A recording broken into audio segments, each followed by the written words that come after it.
So the preschooler started this a couple weeks ago, but since we have the time, we're gonna start it again for everybody. Peter Pan by J.M. Barrie.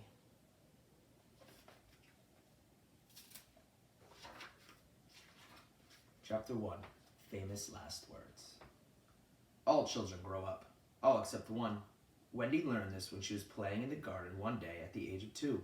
She brought her mother a flower, and Mrs. Darling hugged her and said, "Oh, why can't you stay like this forever?" Before that day, Wendy didn't realize she wouldn't stay the same. Wendy had 2 younger brothers, John and Michael. They were growing too. Mrs. Darling stayed at home with the children, while Mr. Darling went to work in stocks. His stocks didn't always work for him, however, and so the family had to scrimp and save. They still had a nanny, of course, because all the other families in the neighborhood had one, and Mr. Darling cared very much about keeping up with the neighbors. But the Darlings were poor, and so their nanny was actually just a giant Newfoundland dog named Nana. Nana was an interesting nanny, to say the least. She didn't believe in all this newfangled talk about germs. Sometimes she would lovingly lick the children right after she licked her own foot. Mr. Darling was ashamed of Nana, and sometimes was cold to her as a result. He shouldn't have been. She was actually quite a treasure. If the children wandered or dilly-dallied on the way to school, she would bump them with her big head to keep them back on track. She never forgot John's soccer uniform, and she would usually carry an umbrella in her mouth instead of a bone in case of rain, and it did rain in England quite often. There's Nana and her umbrella.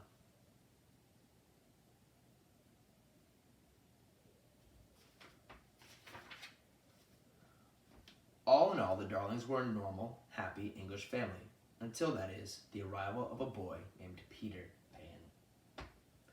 Mrs. Darling had never heard of Peter Pan until one day when she was tidying up her children's minds.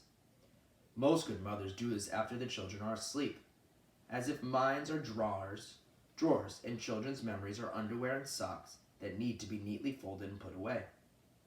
Oh, how Mrs. Darling would wrinkle her forehead sometimes at the sweet things she would find in her children's minds, wondering where on earth they had picked them up.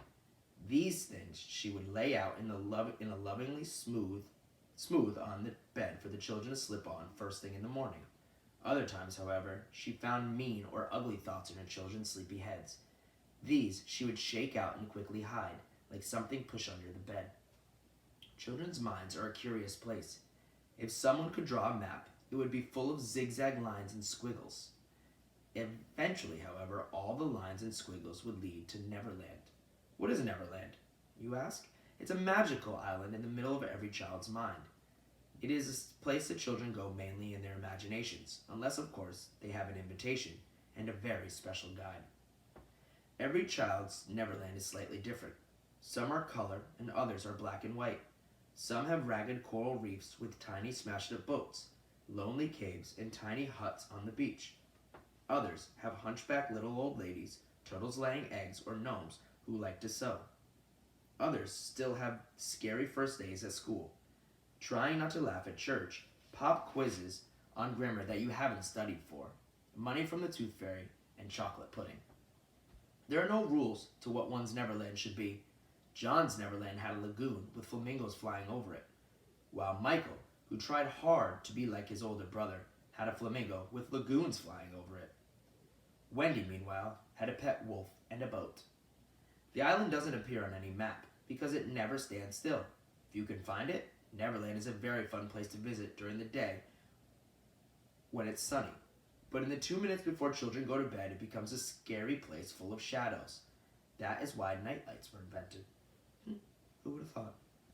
Mrs. Darling didn't know anything about Neverland, or rather she did from her own childhood, but she had long since forgotten, and so she was confused when she bumped into the island in her travels through her children's minds. There were other things that confused her too. For starters, where this name Peter, which came up again and again, in bolder letters than any other word in all her children's minds, especially Wendy's. Who is Peter, she asked her daughter. Is he a friend of yours? Well, Wendy admitted, not always. You know, I don't like you talking to strangers, Mrs. Darling said. But he isn't a stranger, Mother. Don't you remember him? Why, I've never heard of him in my life, Mrs. Darling insisted. But as soon as she said this, she knew it was not quite the truth. She could not remember meeting Peter or ever knowing him.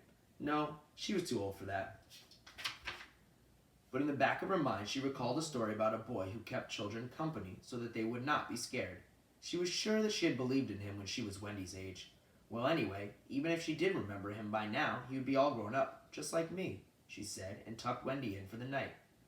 I'm worried about this Peter person, Mrs. Darling told her husband later that evening. Don't be, he said. It's probably just some nonsense put into their minds by that no-good nanny. It will blow over. Wait and see. These are what are sometimes referred to as famous last words. The end. Tomorrow, we'll read chapter 2, called Now, Peter, Now.